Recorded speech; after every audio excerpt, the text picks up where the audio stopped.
And now it gives me great pleasure to welcome to our show Colin Lambert. I'm sure many of you know Colin from his 19 years at Profit and Loss. Prior to that, he spent over 20 years trading in the markets. At Profit and Loss, Colin and I were talking earlier. He must have moderated many hundreds of panels, argued with lots of people across the globe, from locations as diverse as Wellington and Stockholm, Hawaii, apparently one time as well. More recently, Colin has launched the FullFX, and congratulations, Colin, on doing that. That's obviously been a huge success and a great transition for you. Colin, welcome to our show. Thanks very much for taking the time to join. Great, very good. Colin, I want to ask you a few questions, if you don't mind. And I think the focus here is you're somebody who hears the opinion of many people in the market. You create opinion as well, I think, through your pieces. And so I'm interested to understand what you're hearing around the traps, if you will. And so first of all, just sort of a general question, where do you think the areas are that are generating the most conversation, the most interest in the FX space right now? What I would have to say, Alex, I think is to kind of frame it is I love the fluidity of the foreign exchange market. Yeah, we've had a discussion about this last week, and in the interim, something new has come up that people are chattering about. The things I would say, generally speaking, are liquidity. People always worry about whether they can get their deal done. Generally speaking, I think people are content with that. The last week has seen people suddenly find that there's been a change in the market maker behaviour. And so what's happened is margins are being squeezed and hedging strategies are not quite working the way they did. So there's clearly this, it's highlighting the interconnectedness of the FX market. So how one thing can just have this spillover effect all the way down. So there's a lot of conversation at the moment about the rules of engagement, which I think a lot of people thought we had sorted out. But again, someone's done something fairly innovative, clearly, or something different, and we're back to square one and everyone's having this conversation. So I think the rules of engagement will always be an interesting topic of conversation in FX markets. I think the other thing that's really capturing people's imagination is digital assets. Now, I think the cynic in me says that when the banks come piling in, it's often time to get out. If I may offend our audience early, it's always good to get them on side early. But I think there's a tremendous amount of interest in the industry about what the technology in the digital asset space can do. I'm not convinced we're all, balls on Bitcoin and NFTs and, dodgy coin or doggy coin, whichever way it's pronounced. I don't think it's necessarily about that. I think it's very much about the technology and this experiment. There's a live experiment going on with a new asset class in market. So I think we'll see more and more of a spillover into FX from digital assets in terms of how we sort of handle and build the next framework for foreign exchange. The other thing I'll say, it's not exciting, but regulation. People are still coming. We've got UMR bringing in a whole bunch of new firms. SACA's on the horizon. They're still coming to terms, with so many different rules. So I think regulation's always going to be another topic of conversation. What I find interesting is how the Global Foreign Exchange Committee has managed to drive so much of this conversation in recent months. They've really stepped up to the plate, which is something they possibly weren't doing 3 years ago, when there was a sense that there was actually, there was a bit of a drift there. So their feedback program highlights things like TCA and algos and disclosures and settlement risk, which I know is dear to your heart, because I think what we're managing to do, thanks to the GFXC, is actually move forward on a lot of these issues. And the conversations that are being had because people are ready to innovate.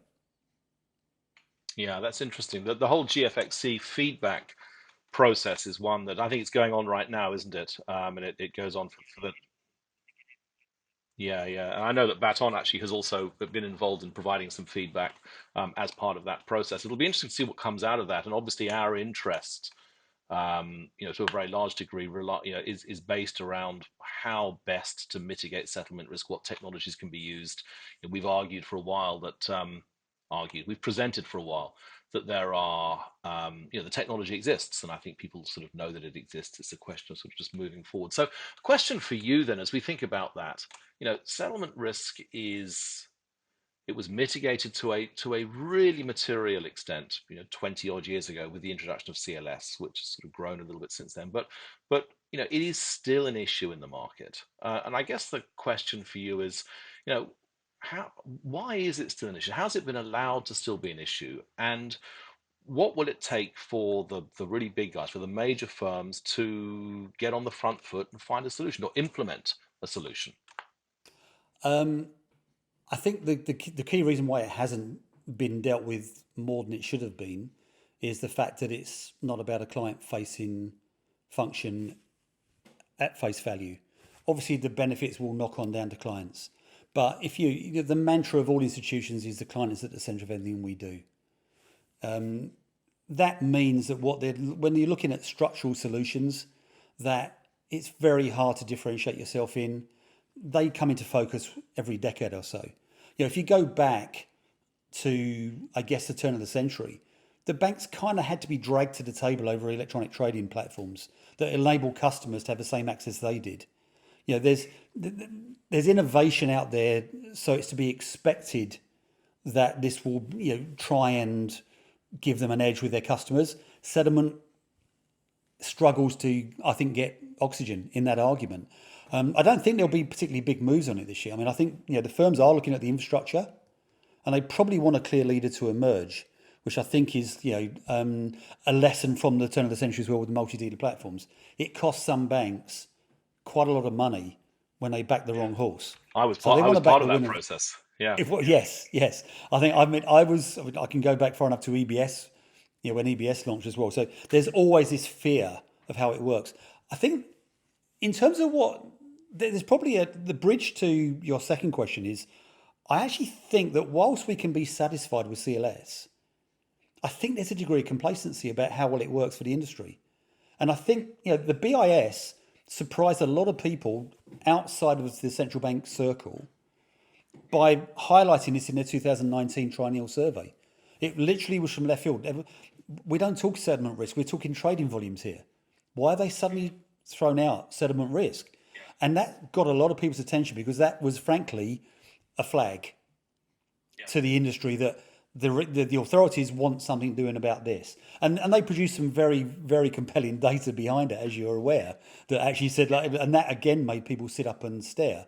So I think hopefully we're at the stage now where we don't just sit there and wait for CLS to extend its reach, because that could take years, and in some cases in certain emerging markets it won't happen at all. It won't happen. Yeah. So I think this warning flag from the BIS has been picked up by the GFXC, and the GFXC has maintained the momentum. It's kind of answered that call to arms, and I think interestingly there's a proposal from the GFXC in its feedback program now on settlement risk, and it has what I consider to be a very strong statement in it. Previously it was on the lines of, you should look to use netting obligations to reduce your settlement risks, and that was it. It was like one line. What they've gone to now, and it's like, I'll paraphrase it because I don't want to cite the document because it may change slightly. But what they're saying now is that if your counterparty does not participate in PVP programs or arrangements and does not use obligation netting, you should consider reducing your exposure to that counterparty. Yep. That gets people's attention because that is very, very client facing. Yeah. Because that Absolutely. means there's the buy side looking for a solution, and it means the banks are suddenly saying, if I can't deal with my number three customer as well as much as I could, this is a problem. Yeah. It also has the impact there of perhaps restricting access to the market by some participants, who will find their lines are pulled in because they're not eligible for any of the existing sort of well-used PVP programs, who perhaps are not that well capitalized and who've got limited settlement lines, and so then the opportunity, I guess, or the need to implement PVP or potentially like payment on payment solutions to mitigate that risk, I guess, are very serious. So, question then, and I'm not sure that I certainly don't know the answer to this, but how, if a statement like that comes out from GFXC, how much notice do the banks need to take of that? How do they respond to something like that? Does it really call them to do something, with a degree of urgency? 99% of banks in the foreign exchange industry have signed a statement of commitment to the FX Global Code. This basically says you need to, and I think to be fair, this is not actually an issue for the banks. This is an issue for the buy side. Mm. If they get Most denied banks that are access. accessing a PVP, but I think the bank again to go, the banks will look to their clients. The banks will drive their clients towards a different solution. The clients will look towards the banks again for a solution. I don't think the banks actually have the solution. I think the solution comes from outside the industry, from the fintech industry. So I think the banks have to pay attention to this because it will impact client relationships, and they have those statement of commitments. Yeah, yeah. And look, again, to sort of, the Baton sort of marketing line, the technology is there. Whether it's Baton, and there may be others, but the technology is there. It sort of, it needs to be implemented, I guess, on a broader scale. So Yeah, I changing definitely think. topics. Sorry, Go on. just on that point, Alex. I do think that what the GFXC is saying between the lines is we need to look at more than the current existing solution. I think they're saying CLS does a good job, or it does, but there are other solutions, and we should be looking at those in maybe more deeply than we have been. Yeah, and I think that comes back to your earlier point. If people simply wait for CLS to expand its coverage, it could be a very long wait. Yeah, and it's not CLS's fault. It'll be the local authorities. No, no, no, Yeah, no. Exactly, exactly. Um, so just sort of changing gear a little bit, and we think about the spend. Certainly, when I was working in the banking industry, the spend within the foreign exchange business seems to be, very, very focused towards client engagement, towards risk management from the perspective of market risk as opposed to sort of counterparty risk. Very focused, electronic delivery, so on and so forth, reduction of headcount in dealing rooms and so on and so forth. So I want to ask you about whether you see an emergence of a focus on that post-trade side of things. Are people still obsessed about that client engagement and market risk management, or are people starting to move their focus away from that towards the post-trade arena? I think it will always be focused on the customer interaction because they've built up this mantra of client centric, and that makes it very difficult for a manager, especially one who may be fairly new to the business, because there's been a lot of managers step up over the last 3 years, which in one way is a very positive thing because they're open to new ideas, which I think the industry needs.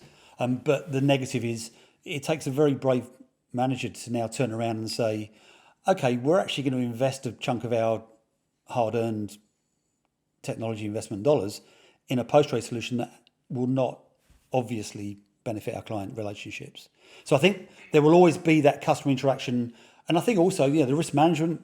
If you look at it, clients and risk management, they make money from one and they potentially save money from the other. So, banks are not charitable institutions. They do have to make money. I think sometimes we get into this thing about, how come they're making so much money? How much is enough money? They do have to make money to actually provide these services. So I suspect, if anything, the sell side will be looking for a solution. And it goes back to my earlier point, I think, Alex, they're looking to back a winner. My sense at the moment is that there actually is no single solution out there that everybody thinks will be the future.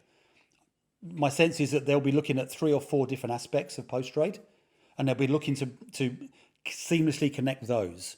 So there'll have to be a degree of collaboration, between someone like Baton and someone, like a Capitolis or something who's got the compression, novation stuff. There needs to be an element of collaboration about it. But if we do get that, then I think the banks will support that, and it will probably come.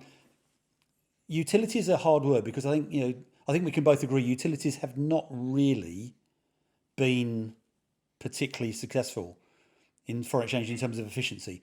But what they want, they want to back the winning horse. They want to make sure they come up with the right solution, and they're hoping that 3 or 4 points of the compass will provide that solution. So there will be an interest, but I'm not convinced it will ever be front and center. Yeah. So, and just responding to that, I suppose the client centric is really important. To come back to the earlier point you made, if you can't service a client with settlement risk issues, you got a problem. Yeah. The other point I would sort of counter or just sort of throw into the mix there is banks need to make return on capital. It's not just about top line revenue. And so return on capital does mean you've got to look at your cost base as well as your sort of client centric piece.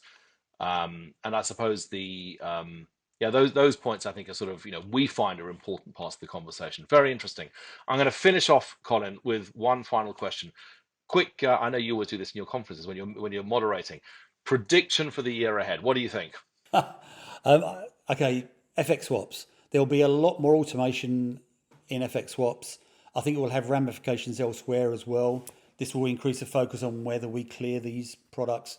I'm less sure there will be that in FX because too many clients want delivery.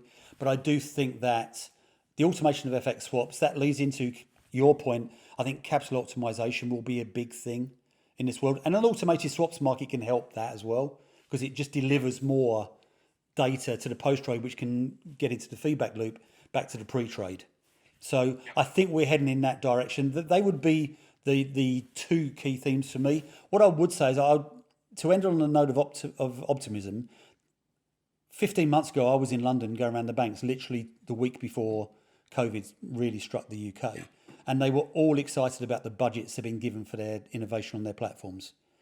Those budgets, my understanding is, have rolled over because they had a good year last year in terms of revenue.